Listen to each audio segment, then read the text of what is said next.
ҳарчанд баҳри таъмини бехатарии ҳаракат дар роҳҳо, пешгирии садамаҳои нақлиётӣ ва баланд бардоштани маърифати ҳуқуқии иштирокчиёни ҳаракат дар роҳ аз тарафи раҳбарият ва кормандони шуъбаи бозрасии давлатии автомобилӣ баҳри вусъат бахшидани корҳои ташвиқотию тарғиботӣ бо намояндагони қишрҳои гуногуни ҷомеа суҳбату вохӯриҳо баргузор намуда чорабинию амалиётҳои мақсаднок доир гардида шавад ҳам мутаассифона имрӯзҳо вазъи садаманокӣ дар роҳҳои нақлиётгарди вилоят бо иштироки ноболиғон ташвишовар боқӣ мемонад. дар давраи 12 моҳи соли 2020 дар роҳҳои нақлиётгарди вилоят 70 адад садамаҳои нақлиётӣ бо иштироки кӯдакону наврасон ба қайд гирифта шудааст ки бар асари он 23 нафар ба ҳалокат расида, 57 нафар ҷароҳатҳои гуногуни ҷисмонӣ бардоштанд. ҳамзамон бояд қайд намуд ки аз адади садамаҳои дар умум содир гардида 39 адади он бо иштироки хонандагони муассисаҳои таълимӣ ба қайд гирифта шудааст ки бар асари он 12 нафар ба ҳалокат расида, 29 нафар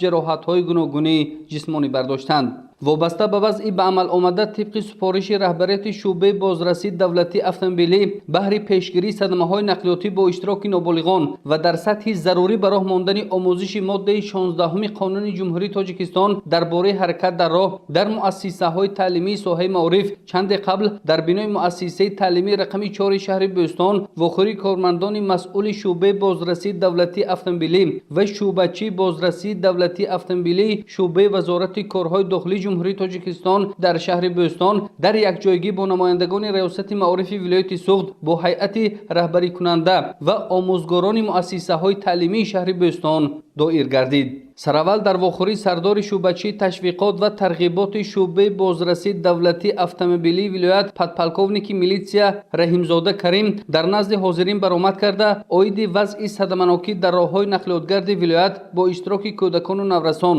сабабу омилҳои содиршавии онҳо, вазъи интизоми онҳо дар кӯчаву роҳҳо ва аз тарафи ноболиғон содир намудани 2 садамаи нақлиётӣ ҳарф зада аз онҳо хоҳиш намуд ки омӯзиши моддаи 16 қонуни ҷумҳурии тоҷикистон дар бораи ҳаракат дар роҳро дар муассисаҳо дар сатҳи зарурӣ ба роҳ монда гаштугузори кӯдаконро ҳангоми омаду рафт ба муассисаҳои таълимӣ зери назорати қатъӣ қарор диҳанд. ҳамчунин дар вохӯрии сардори шуъбачии бозрасии давлатии автомобилии шуъбаи вазорати корҳои дохилии ҷумҳурии тоҷикистон дар шаҳри Бӯстон подполковники милитсия Шарифзода Мирзо оиди камбудиҳои ҷойдошта аз тарафи масъулини муассисаҳои таълимии соҳаи маориф сухан намуда аз онҳо хоҳиш кард ки нисбати рафтори кӯдакону наврасон дар кӯчаву роҳҳо бетараф набошанд. инчунин зимни вохӯрӣ намояндаи раёсати маорифи вилоят баромад карда оиди он камбудиҳое ки дар рафти санҷиши моддаи 16 қонуни ҷумҳурии тоҷикистон дар бораи ҳаракат дар роҳ дар муассисаҳои таълимии шаҳри Бӯстон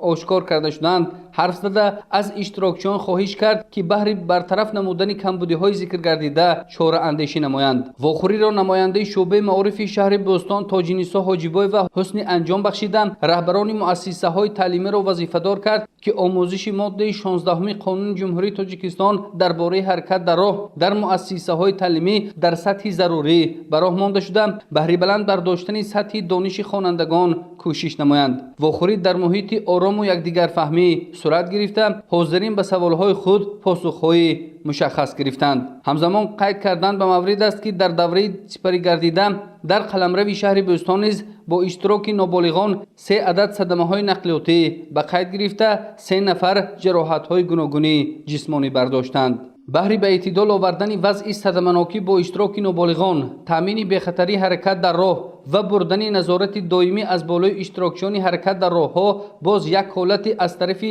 хонандаи синфи 8 муассисаи таълимии рақами 4 шаҳри Бӯстон Анвар Усмонов бе ҳуҷҷати ронандагӣ идора намудани воситаи нақлиёти волидайнаш тамғи Мерседес Бенз рақами қайди давлатӣ 0200 MO02 боздошт гардида нисбати номбурда парвандаи маъмурӣ тибқи моддаи 336 қисми 1 кодекси ҳуқуқвайронкунии маъмурии ҷумҳурии тоҷикистон тартиб дода шуда барои чораҷӯӣ ба комиссияи кор бо ноболиғони ҳукумати шаҳри Бӯстон ирсол карда шудааст. ҳадаф аз ташкилу баргузор намудани мулоқоту вохӯриҳо, баланд бардоштани маърифати ҳуқуқии иштирокчиёни ҳаракат дар роҳ, пешгирии садамаҳои роҳу нақлиётӣ байни ноболиғон роҳандозӣ карда шуд. мулоқоту вохӯриҳо бо қишрҳои гуногуни ҷомеа